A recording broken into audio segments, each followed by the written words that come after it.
সবচেয়ে বেশি যে কথা বলছে সেটা আল্লাহর ক্ষমতার কথা আল্লাহ কোরআনে বলছে।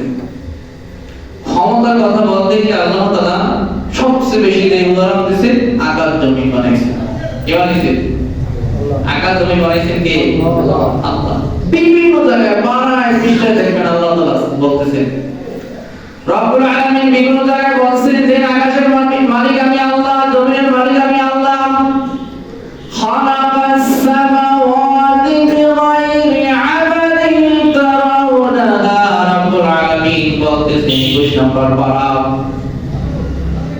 31 নম্বর সূরা সূরা লুকমানের 10 নম্বর আয়াতে বলতেছে খালাকাস সামাওয়াতি বিগাইরি আমাদিন তারাউনাহা, এই মানুষের একটু তাকায় দেখ, খালাকাস সামাওয়াতি আমি আকাশগুলো বানাইছি বিগাইরি আমাদিন খুঁটি ছাড়া। তারাউনাহা তোমরা সমস্তকে দেখতেছো যে আকাশ আমি বানাইছি খুঁটি ছাড়া, খুঁটি বিহীন। আমি আল্লাহ আকাশ বানাইতে পারি, ওদের মধ্যে কি কেউ পারে? বলে বানায়া দেখা। তোরা যাদের রব মানতেছো, যাদের দাসত্ব করতেছো, যাদের গোলামি করতেছো, যাদের হুকুম আদায় করতেছো, যাদের বিরুদ্ধে স্লোগান দিতেছো, তারা কি করে একটু দেখা। কেন আমার হুকুম মানুষ না করা, নিজেদেরকে বড় মনে করতেছো? তোরা কি আবিষ্কার করছো পারলে? তোরা আকাশের মতো একটা আকাশ বানায়া দেখা খুঁটি ছাড়া। খুঁটি ছাড়া করে কিছু ঝুলাইয়া দেখা, সূর্যের মতো একটা সূর্য বানায়া দেখা, চন্দ্রের মতো একটা চন্দ্র বানায়া দেখা, পারলে তোরা বানা, কখনো পারবা না। আল্লাহ তাআলা বলেন আমি আকাশ বানাইছি লিল্লাহি মা ফিস সামাওয়াতি ওয়া মা ফিল আরদ। রব্বুল আলামিন বলেন আকাশ জমিনের সৃষ্টিকর্তা আমি আল্লাহ। কে? আল্লাহ। ইন্না রাব্বাকুমুল্লাহুল্লাযী খালাকাস সামাওয়াতি ওয়াল আরদা ফি সিত্তাতি আইয়াম। রব্বুল আলামিন ক্ষমতা দেখে দিয়ে বলতেছেন আমি আকাশ বানাইলাম, আমি জমিন বানাইলাম। ইন্না রাব্বাকুমুল্লাহুল্লাযী, নিশ্চয়ই তোমাদের প্রতিপালক আল্লাহ, তিনি এমন সত্তা খালাকাস সামাওয়াতি ওয়াল আরদা, যিনি আকাশ বানাইছেন, জমিন বানাইছেন। ফি সিত্তাতি আইয়াম, 6 দিনে আল্লাহ বানাইছেন। সুম্মা ইসতাওয়া আলাল আরশ, অতঃপর আল্লাহ তাআলা আরশে আযমে সমাসীন হইছে, আরশে সমাসীন হইছে। আল্লাহ আরশে আছেন। রব্বুল আলামিন বলেছেন ইউগশিল লাইলান নাহারা ইয়াতলুবুহু হাসীসান ওয়াশ-শামসা ওয়াল কমারা ওয়ান নুজুমা মুসাখখারাতিন বিআমর। রব্বুল আলামিন 8 নম্বর পারা 7 নম্বর সূরা সূরা আরাফের 16 নম্বর আয়াতে বলতেছে ইউগশিল লাইলান নাহারা, রাত দিনকে ধরে, দিন রাতকে ধরে। দেখো রাতের পর দিন আসে, দিনের পর রাত আসে। এখন ফজরের দিক থেকে বাড়তেছে, মানে নিচে নামতেছে, বড় হইতেছে, আবার মাগরিবের দিক থেকে উপরে উঠতেছে। এটা করেন কে? আল্লাহ বলে দেখাও দি কোন সময় তোমরা রাতে আর দিনের গরমি করে একবার দেখাইতে পারো কিনা দেখো। তুলিজুল লাইলা ফিন নাহারি ওয়া তুলিজুন নাহারা ফিল লাইল ওয়া তুখরিজুল হাইয়া মিনাল মাইয়িতি ওয়া তুখরিজুল মাইয়িতা মিনাল হাইয়্যি ওয়া তারযুকু মান তাশাউ বিগাইরি হিসাব। আল্লাহ 3 নম্বর পারা 3 নম্বর সূরা সূরা ইমরানের 27 নম্বর আয়াতে বলতেছে তুলিজুল লাইলা ফিন নাহারি ওয়া তুলিজুন নাহারা ফিল লাইল ওয়া তুখরিজুল হাইয়া মিনাল মাইয়িতি ওয়া তুখরিজুল মাইয়িতা মিনাল হাইয়্যি। রব্বুল আলামিন বলেন আল্লাহ রাত করেন, আল্লাহ দিন করেন, আল্লাহ মৃত থেকে জীবিত করেন, আবার জীবিত থেকে মৃত করেন। আল্লাহ এই দিক দান। বলো কেউই পারবা কি এগুলা দিতে? পারবো কেউই? কখনো পারবো না। সে আল্লাহ কোরআনে পারায় পৃষ্ঠায় আল্লাহ বলছে তার ক্ষমতার কথা। আল্লাহ ক্ষমতা দেন, বৃষ্টি দেন কে? ক্ষমতা দিতে গিয়ে আল্লাহ দ্বিতীয় নম্বরে এই কথা বলছেন আমরা বৃষ্টি দিয়া মৃত জমিন থেকে আল্লাহ তাআলা সেখান থেকে বিভিন্ন উদ্ভিদ ফসলাদি আল্লাহ তাআলা গাছপালা তরুলতা উৎপন্ন করেন। রব্বুল আলামিন সেই কথা কোরআনে বলে দিয়েছে সূরা আরাফের 8 নম্বর পারা 7 নম্বর সূরা 57 নম্বর আয়াত হুয়াল্লাযী ইউরসিলুর রিয়াহা বুশরান বাইনা ইয়াদাই রাহমাতিহি হাত্তা ইযা قلت سحابا ثقالا سقناه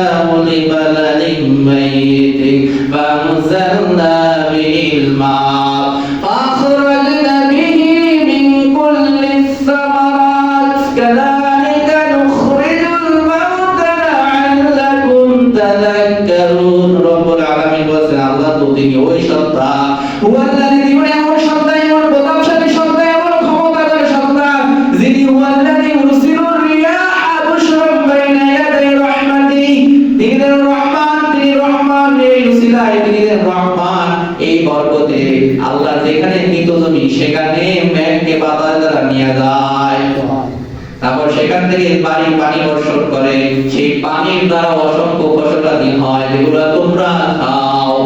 আল্লাহ এভাবে আবার তোমাদেরকে প্রথমবার যেভাবে সৃষ্টি করছে।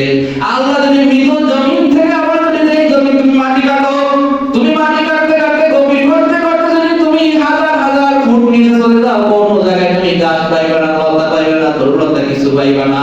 তুমি সেখানে বৃষ্টি পড়ার পর দেখা গাছ জমাই দিছে 20 ফুট নিচের মাটি যদি উপরে উঠাও, সেখানে যদি কিছুই করা লাগবে না, কোনো বীজ বপন করা লাগবে না, সেখানে আল্লাহ বৃষ্টি দিয়ে সেখানে আল্লাহ গাছপালা ফসল উৎপন্ন করে। সুবহানাল্লাহ। সে আল্লাহ প্রথমবার বানাইছে, দ্বিতীয়বার কি তোমাকে বানায় আর বিচারের সম্মুখীন করতে পারবে না। আল্লাহ এই কথা বলছে কোরআন। দেখবেন যখন পড়বেন আপনার অর্থ সহকারে কোরআন এগুলো পাইবে। 2 নম্বরে 3 নম্বরে আল্লাহ যে কথাগুলো বলছেন, আল্লাহ রহমান, আল্লাহ গফুর, আল্লাহ গফফার। বিভিন্ন জায়গায় আল্লাহ পারায় পৃষ্ঠা আপনি পাবেন গফফার, রহমান, রহিম, গফুর, কহার। এই গুণাবলী দ্বারা পুরো কোরআন ভরা। আল্লাহ বলতেছেন ওয়াসারিউ ইলা মাগফিরাতিন মির রাব্বিকুম ওয়া জান্নাতিন আরদুহাস সামাওয়াতু ওয়াল আরদু উইদ্দাত লিল মুত্তাকিন। 4 নম্বর পারা 3 নম্বর সূরা সূরা ইমরানের 135 নম্বর আয়াত। আল্লাহ বলেন আমি রহমান, আমি গফুর, তোরা ওই রহমানের গহমার দিকে দৌড় দিয়ে আস, জান্নাতের দিকে আস। قل يا عبادي الذين أسرفوا على أنفسهم لا تقنطوا من رحمة الله। হে রহমানের বান্দারা, যারা নিজের উপর বাড়াবাড়ি করছো, অন্যায় করছো, অবিচার করছো, আল্লাহর অনেক হুকুমকে অমান্য করছো, জেনা করছো, ব্যভিচার করছো, অনেক পাপ তুই নিরাশ হয়ে যাইস না, আল্লাহ তোকেও মাফ করে দিবে। ইল্লা মান তাবা ওয়া আমানা ওয়া আমিলা আমালান সালিহান ফাউলাইকা ইউবাদদিলুল্লাহু সাইয়্যাতিহিম হাসানাত ওয়া কানা আল্লাহু গফুরুর রহিমা। আমরা যে পাপ করি, আমি হাবিব যে পাপ করছি, আপনারা যে পাপ করছেন, যদি পাপের বিচার করে একজনও জান্নাতে যাইতে পারবো? আমাদেরকে এই আয়াত সূরা ফুরকানের এই আয়াত আমাদেরকে আশ্বাস করে যে না, আমরা জান্নাতে যাব। সেটা কি? আল্লাহ তাআলা তওবা করে 19 নম্বর পারা 25 নম্বর সূরার মধ্যে আল্লাহ বলেন ইল্লা মান তাবা, যারা তওবা করবে, ওয়া আমানা, ঈমান আনবে, এমন ঈমান আনবে যে ঈমানের মধ্যে কোনো ভেজাল থাকতে পারবে না, শিরক থাকতে পারবে না, শিরক মুক্ত ঈমান। এই শিরক মুক্ত যদি ঈমান হয়ে থাকে, ওয়া আমিলা সালিহান, এবং যদি আমিলা সালিহান নেক কাজ করে, সৎ কাজ করে। আল্লাহ কোরআনে কোন জায়গায় বলে না আকবার ওয়া আমালা, বেশি আমল করো। আল্লাহ বলেন আহসান ওয়া আমালা, মানে উত্তম আমল করো। যে আমলটা করবে এটা ভালো কইরা যায় না, কোরআন হাদিসের নির্দেশ মোতাবেক করো, রাসূলের তরিকা অনুযায়ী করো, বেদাত করো না। যদি তুমি ভালো আমল করতে পারো, ওয়া আমিলুস সালিহাত, আল্লাহ বলেন মাওলাইকা ইউবাদদিলুল্লাহু সাইয়্যাতিহিম হাসানাত, ফাউলাইকা ইউবাদদিলুল্লাহু সাইয়্যাতিহিম হাসানাত। তোমাকে তো আমি maaf কইলেই দিব, তোমার পূর্বের যে কোটি কোটি গুনাহ, মিলিয়ন মিলিয়ন ট্রিলিয়ন ট্রিলিয়ন গুনাহ, এই গুনাহকে আমি সওয়াবে রূপান্তরিত করে দিব। সুবহানাল্লাহ। এই কোরআনে আল্লাহ তাআলা বিভিন্ন ভাবে এইভাবে বলছেন, আল্লাহ রহিম, আল্লাহ রহমান, আল্লাহ গফফার। তারপর আল্লাহ ক্ষমতা দেখাইতে গিয়ে আল্লাহ আরো কথা বলছেন, চন্দ্র সূর্য সৃষ্টিকর্তা আল্লাহ। আল্লাহ কোরআনে বলেন আশ-শামসু ইয়ানবাগি লাহা আন তুদরিকাল কামারা ওয়া লাল-লাইলু সাবিকুন নাহার ওয়া কুল্লুন ফালাকি ইয়াসবাহুন। বিজ্ঞান তো কত আবিষ্কার করছে, সূর্য করে, আবার বলছে পৃথিবী করে। এখন বিজ্ঞান এই সূরা ইয়াসিনের 36 নম্বর সূরা 23 নম্বর বলার এই আয়াতকে বিজ্ঞান এখন প্রমাণ করছে না, সব কিছুই তার গন্তব্যে নির্দিষ্ট সীমার একটা বজায় রেখে তারা সবকিছু ভাসমান চলতেছে। সুবহানাল্লাহ। কুল্লু ফালাকি ইয়াসবাহুন, সবগুলো সাঁতার কাটে। বিজ্ঞান এখন প্রমাণ করতেছে যে বিগ ব্যাং থিওরি, পৃথিবী সবকিছু মিলে দিলে এক করতেছিল। সূরা আম্বিয়ার আয়াত আল্লাহ কোরআনে 1000 বছর আগে জানিয়ে দিয়েছেন, তখন তো বিজ্ঞান ছিল না। যে মহা এক বিস্ফোরণের মাধ্যমে পৃথিবী সৃষ্টি হয়েছে, এলোমেলো সব এক করছিল। বিজ্ঞান এখন তারা আশ্চর্য হয়ে যায়, অবাক হয়ে যায় কিভাবে সম্ভব। 1000 বছর আগে মুহাম্মদ সাল্লাল্লাহু আলাইহি ওয়াসাল্লামের কোনো প্রাতিষ্ঠানিক শিক্ষা ছিল না, এই মানুষের মুখ থেকে কিভাবে এত তথ্যবহুল বিবরণী কিভাবে বের হতে পারে।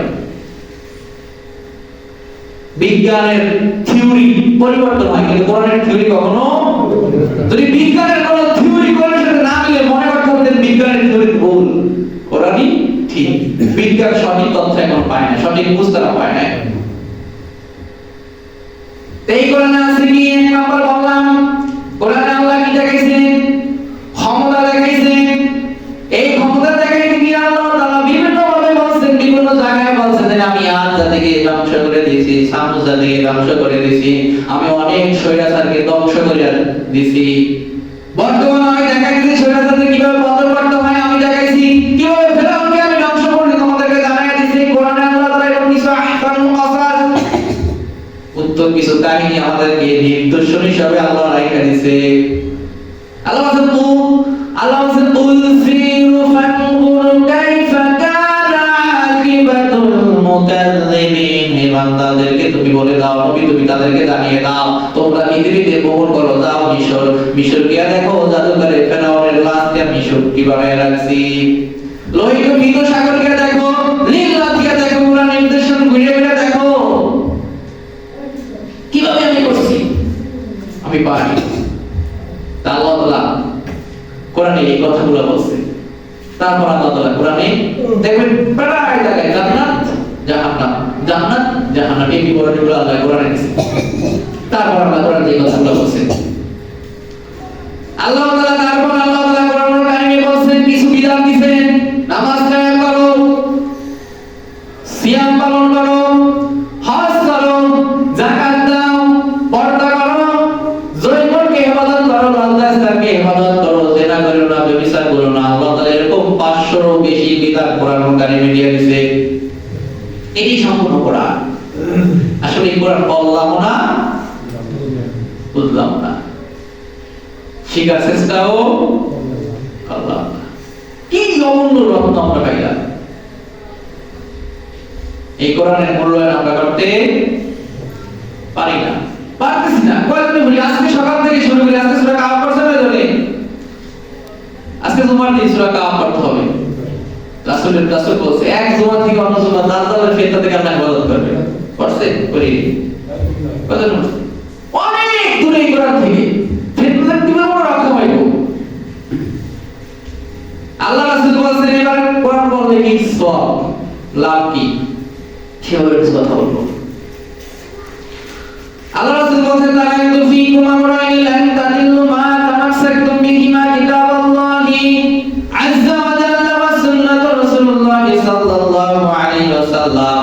আমি তোমাদের মধ্যে দুইটা জিনিস রাখা যাইতেছি। তারাতু ফীকুম আমরাইন লান তাদিল্লু মা তামাসসাকতুম বিহিমা কিতাবাল্লাহি ওয়া সুন্নাতুর রাসূল।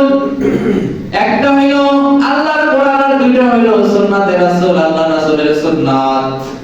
যে এই দুইটা জিনিস আঁকড়ে ধরতে পারবে সে পথ ভ্রষ্ট হবে না, কোরআন আর সুন্নাত।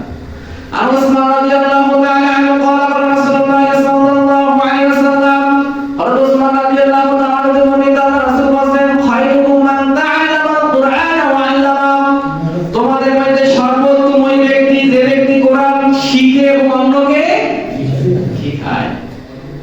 যে ব্যক্তি মাহিরুল কোরআন, যে ব্যক্তি কোরআন পড়তে পারে সে সম্মানিত ফেরেশতাদের সাথে ওই হাসরের ময়দানে উঠবে। সুবহানাল্লাহ। যদি আপনি সুন্দরভাবে কোরআন তেলাওয়াত করতে পারেন তাহলে জিবরাইলের মতো ফেরেশতা আপনার পাশে থাকবে। আপনি জিবরাইল, মিকাইল বড় বড় ফেরেশতা, সম্মানিত ফেরেশতার সাথে আপনি উঠতে পারবেন। সুবহানাল্লাহ। আমাদের শামপুরে একজন ব্যক্তি পাতারাট একটা সমস্যা হচ্ছে যে আমাদের কাছে মানুষজন তাকে ধরছে।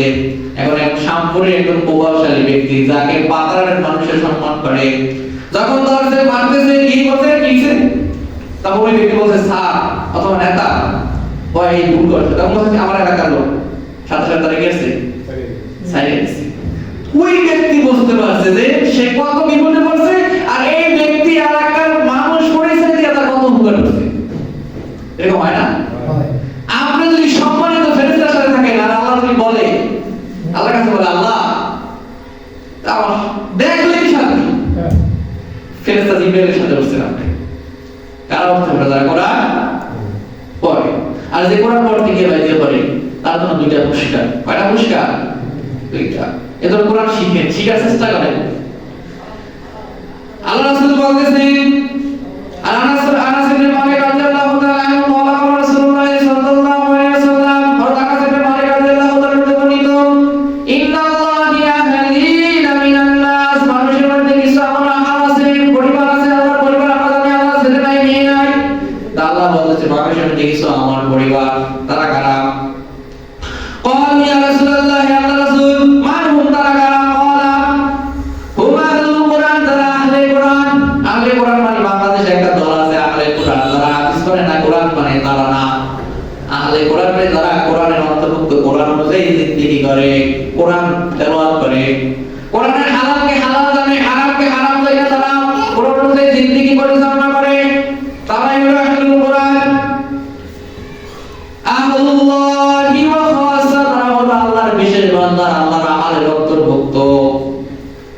আন সা'দ ইবনে মুয়াজ রাদিয়াল্লাহু জুহানি রাদিয়াল্লাহু তাআলা আনহু, হযরত সা'দ ইবনে মুয়াজ রাদিয়াল্লাহু তাআলা আনহু বর্ণিত, তিনি বলেন, তিনি তার পিতা থেকে বর্ণনা করেছেন, আন্না রাসূলুল্লাহ সাল্লাল্লাহু আলাইহি ওয়াসাল্লাম, রাসূল সাল্লাল্লাহু আলাইহি ওয়াসাল্লাম বলতেছেন, ক্বালা মান ক্বারা কুরআনা ওয়া আমিলা বিমা ফীহি, যে ব্যক্তি কোরআন পড়ে আর এই কোরআন অনুযায়ী আমল করে, কোরআনের অসংখ্য নির্দেশ আছে, অসংখ্য আদেশ আছে, এগুলা সে পালন করে, প্রত্যেকটা আদেশ নিষেধ সে মেনে চলে, উলবিসা ওয়ালিদাহু তাজা, উলবিসা পরানো হবে ওয়ালিদাহু, তার পিতামাতাকে, তাজান তুফি ইয়াউমাল কিয়ামা, কিয়ামতের দিনে। আমরা জানি আমাদের বাচ্চাদেরকে, আমরা সন্তানদেরকে হাফেজ বানাইলে একটা কথা শুনেছেন, হাফেজের বাবার মাথায় টুপি পরানো হবে, হাসরের ময়দানে নূরের টুপি পরানো হবে, এটা বলা যায় না? এই কথা এরকম না, কথা হলো এরকম যে কোরআন পড়ে এবং সে অনুযায়ী, তার মানে আলেমের কথা বলেছে এখানে, হাফেজ শুধু মুখস্থ করছে, তো সে তো আর বোঝে না এটা কি আছে, বুঝলে? এজন্য হাফেজ হওয়ার পর আরো পড়া লাগবে তার কোরআন শিখার জন্য, বোঝার জন্য। আল্লাহ রাসূল বলেছেন তার পিতাকে মাথায় মুকুট পরানো হবে কিয়ামতের দিনে, দরউহু আহসানু মিন দাওই শামসি ফিল বুয়ুতিদ দুনিয়া, দুনিয়ার কোন ঘরের মধ্যে যদি সূর্য রাখা হয়, এই সূর্য আলোকিত যতই হয় তার থেকেও বেশি আলোকিত হবে ওই মাথার টুপি। সুবহানাল্লাহ। কার? যে কোরআন পড়ে এবং সে অনুযায়ী আমল করে তার পিতা। লাউ কানাত ফীহিম ফামা যান্নুকুম বিল্লাযী আমিলা বিহাযা, রাসূল বলতেছে তার বাবার যে মর্যাদা এরকম হয়ে থাকে যে কোরআন পড়লো এবং সে অনুযায়ী জিন্দেগি করলো, তার মর্যাদা আল্লাহর কাছে কতখানি।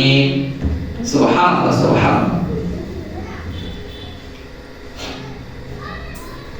আল্লাহ রাসূল সাল্লাল্লাহু আলাইহি ওয়াসাল্লাম বলতেছেন, মা ইজমা'a কওমুন ফী বাইতিন মিন বুয়ুতিল্লাহি তাআলা, আল্লাহর ঘরগুলোর মধ্যে যদি মানুষ কোনো একটা ঘরে মানে মসজিদে একত্রিত হয়, ইয়াতলুনা কিতাবাল্লাহ, তারা আল্লাহর কিতাব তেলাওয়াত করে, ওয়া ইয়াতাদারাসু বাইনাহুম, পরস্পরে কোরআন নিয়ে চর্চা করে, কোরআন শিক্ষা গ্রহণ করে, কোরআনের আলোচনা করে, ইল্লা নাযালাত আলাইহিম সাকিনা, তাদের উপর আল্লাহর রহমত বর্ষিত হয়, সাকিনা প্রশান্তি, ওয়া বাশীরুহুম রাহমাত, এবং রহমত নাযিল হয়, ওয়া হাক্কাতুল মালায়েকা, এবং ফেরেশতারা তাদেরকে বেষ্টিত করে রাখে, ওয়া যাকারাহুমুল্লাহু ফী মান ইনদাহু, আল্লাহ তাআলা তার নিকটে যে ফেরেশতা থাকে আরশের আশেপাশে তাদের কাছে তাদের নাম আল্লাহ উল্লেখ করে। সুবহানাল্লাহ, সুবহানাল্লাহ। আল্লাহ রাসূল সাল্লাল্লাহু আলাইহি ওয়াসাল্লাম বলতেছেন, যখন আল্লাহ হাসরের ময়দানে মানুষকে উঠাইবে, যারা জান্নাতি হবে তাদেরকে বলবে, অবশেষে তাদেরকে বলবে, ইয়াকুলু ইয়ানি সাহিবুল কোরআন, যারা কোরআন অনুযায়ী জিন্দেগি করছে, কোরআন পড়ছে, কোরআন মানছে, ইকরা ওয়ানাতিল কোরআন ইকরা ওয়ারতাকি, তুমি কোরআন পড়ো এবং উপরে ওঠো, ওয়ারাতিল কামা কুনতা তুরাতিল, যেভাবে দুনিয়াতে কোরআন পড়তা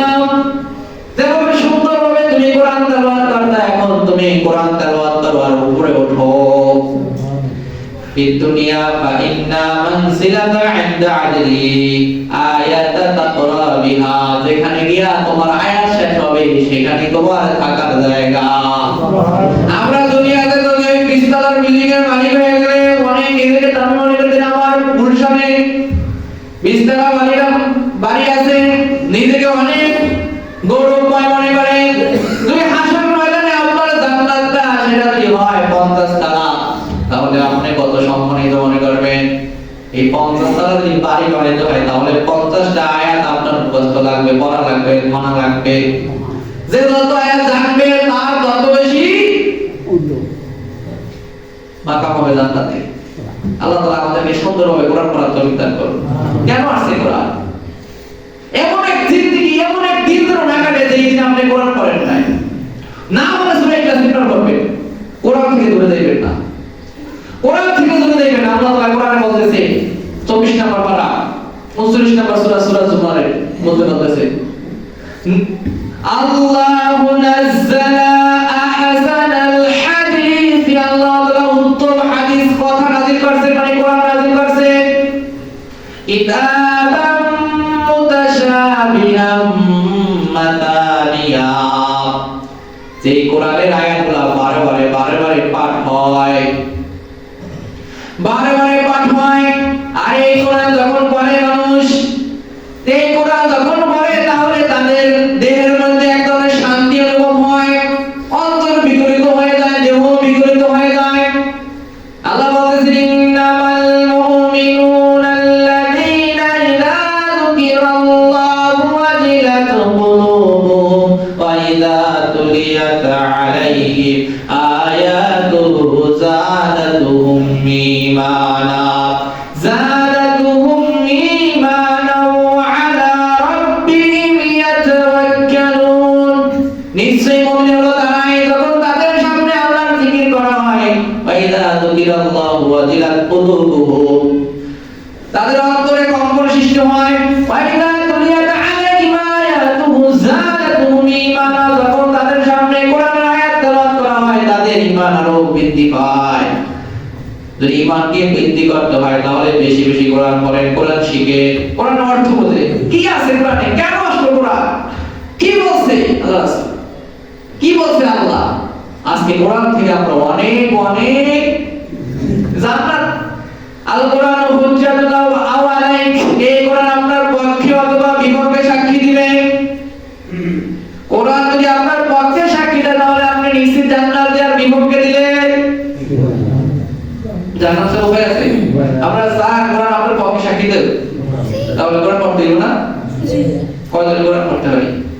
কয়জনের মধ্যে শিখার তাগিদ আছে? আবার কোরআন শিখতেই হবে, এখনো সময় আছে, কোরআন শেখার চেষ্টা করে। যারা পড়ে, যারা পারে তারা পড়ার বেশি বেশি পড়ার চেষ্টা করে, প্রতিদিন কোরআন তেলাওয়াত করে।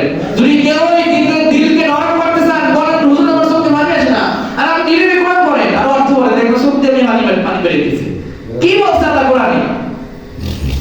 কোরআন বললে আপনার চোখ দিয়ে যখন আবু বকর রাদিয়াল্লাহু তাআলা একবার কোরআন আবু বকর এইভাবে কোরআন তেলাওয়াত করতো মানুষ বলে একত্রিত হয়ে যেত, বুখারীর হাদিস। আবু বকর একবার কোরআন তেলাওয়াত করতেছে, কাফেররা ওই এলাকার সর্দারের কাছে নালিশ করতেছে, আবু বকর কোরআন তেলাওয়াত করে, অন্যান্য আমাদের গোত্রের লোকেরা তার কোরআন তেলাওয়াত শুনিয়া বিরত হয়ে যায়। কারণ কোরআনের মধ্যে আলাদা একটা মহব্বত আছে, মায়া আছে। দেখবেন কোরআন যদি আপনার ভালো লাগে কারণ তেলাওয়াত কণ্ঠ দেখবেন অন্তরে দেখবেন একটা শান্তি, কেবল মজা অনুভব হয়, এটা ঈমানদারই বুঝতে পারে। অন্তরের মধ্যে প্রশান্তি। তখন আবু বকরকে ওই ব্যক্তিরা ঘিরে ধরছে, গোত্রের লোকেরা। তখন ওই সর্দার আসছে, কি হয়েছে? আবু বকর আপনি সালিশ করে দেন। আবু বকর জোরে জোরে কোরআন তেলাওয়াত করে, তার কোরআন তেলাওয়াত শুনে আমাদের বাচ্চারা, আমাদের স্ত্রীরা তাকে ঘিরে ধরে, তারা থাকতে পারে না ঘরে, আর হাওয়া করে কান্না করতো। রাসূল কোরআন তেলাওয়াত করতেছে, একবার আব্দুল্লাহ ইবনে মাসউদকে বলে, আব্দুল্লাহ ইবনে মাসউদ তুমি কোরআন তেলাওয়াত করো। মাসউদ আপনার কাছে কোরআন নাযিল হয়েছে, আমি কোরআন তেলাওয়াত করব। বলছে আব্দুল্লাহ তোমার কাছে শুনতে বলা হয়েছে, আল্লাহ তোমার কাছে শুনতে বলছে, আমাকে তেলাওয়াত করো। আব্দুল্লাহ ইবনে মাসউদ তেলাওয়াত করতে লাগলো, তেলাওয়াত করতে করতে যখন সূরা নিসার 130 নম্বর আয়াত তেলাওয়াত করলো, তখন আল্লাহ রাসূল বলেন থামো। থামার পর আল্লাহ রাসূল কান্না করতে চোখ দিয়ে পানি বের হয়ে গেছে।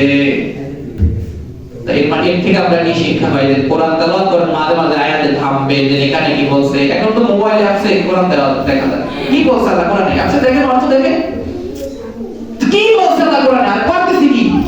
কোরআন এমন একটা কিতাব, আল্লাহ এই কোরআনের ব্যাপারে বলতেছে ইন্না আরাদনা আল-আমানাতা আলাস-সামাওয়াতি ওয়াল-আরদি ওয়াল-জিবাল। আল্লাহ তাআলা এই কোরআনকে আকাশের উপর নাযিল করতে চাইছে, আকাশ অস্বীকৃতি জানাইছে আল্লাহ আমি পারবো না। জমিনের উপর নাযিল করতে চাইছে, জমিনে বলছে আল্লাহ এই দায়িত্ব নিতে পারবো না। পাহাড়ের উপর দিতে চাইছে, পাহাড়ও বলছে আল্লাহ এই দায়িত্ব নিতে পারবো না। অবশেষে মানুষের উপর আল্লাহ কোরআন নাযিল করছে, মানুষ এই দায়িত্ব পালন করছে। আল্লাহ বলেন মানুষ বড়ই জালিম, বড়ই জালিম। দেখেন আমরা জানি না এই কোরআন পাই, কোরআনের মদত আমরা দেই, কোরআন পড়ি। হাসরের ময়দানে যখন আল্লাহর ছায়া ছাড়া আর কোনো ছায়া থাকবে না, হাদিস রাসূল আছে যে সূরা বাকারে আমরা তাদেরকে ছায়া দিবে। যখন বান্দার মদতগুলা ওই সূর্যের তাপে বাতিলের মানবতার নাগের কানের সিদ্ধ দিয়ে বের হয়ে থাকবে, মানুষগুলো গামের মধ্যে হাবুডুবু করবে। কারো গাম হবে নাক পর্যন্ত, কারো হাত পর্যন্ত, কারো কোমর পর্যন্ত, কারো বুক পর্যন্ত, নাক পর্যন্ত ডুবিয়ে দেবে গামের মধ্যে। ইয়া নাফসি বলবে, হায় বাঁচাও। 5টা বছরের জবাব ছাড়া কেউ এই এক পাও সামনে যেতে পারবে না, কিছু যেতে পারবে না। তখন কোরআন যদি আপনাকে ছায়া না দেয়, কোরআন যদি বিরুদ্ধে দাঁড়ায়, আজকে কত কিছু করতেছি আমরা দুনিয়ার জন্য, কিন্তু কোরআনের জন্য কি করি? গান বাজানোর জন্য অনেক কিছু করতেছি, খাওয়ার জন্য অনেক কিছু করতেছি, কিন্তু কোরআন শিখার জন্য কিছুই করি না। কোরআন আমাদের কাছে অমূল্য একটা কিতাব হয়ে গেছে বর্তমানে। আস্তাগফিরুল্লাহ, নাউযুবিল্লাহ, আল্লাহ আমাদেরকে রক্ষা করুন। আসুন আমরা কোরআন থেকে চলে আসি, কোরআন শিখি, কোরআন বুঝি, কোরআন অনুযায়ী জিন্দেগি করি। আল্লাহ তাআলা আমাদেরকে কবুল করুন। ওয়া মা তাওফীক ইল্লা বিল্লাহ। সুবহানাকাল্লাহুম্মা বিহামদিকা আশহাদু আল্লা ইলাহা ইল্লা আনতা আস্তাগফিরুকা ওয়া আতুবু ইলাইক। আসসালামু আলাইকুম ওয়া রাহমাতুল্লাহ।